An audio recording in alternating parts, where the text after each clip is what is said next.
అబద్ధం చెప్పలేనే నా అద్దం అంటే నువ్వే మరి ఈ నిజం దాచలేనే ఆ అద్దం ముందు నిలబడి అబద్ధం చెప్పలేనే నా అద్దం అంటే నువ్వే మరి ఈ నిజం దాచలేనే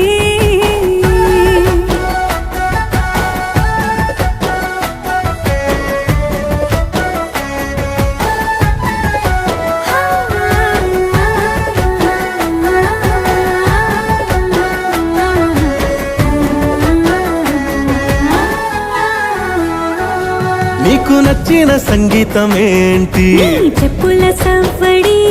నువ్వు మెచ్చిన నగలు ఏంటి? వంపున ముద్దు తడి. నీకిష్టమైన చోటు ఏంటి? అది చల్లని నీ ఒడి. నువ్వు కోరుకున్న దుస్తులేంటి? నీ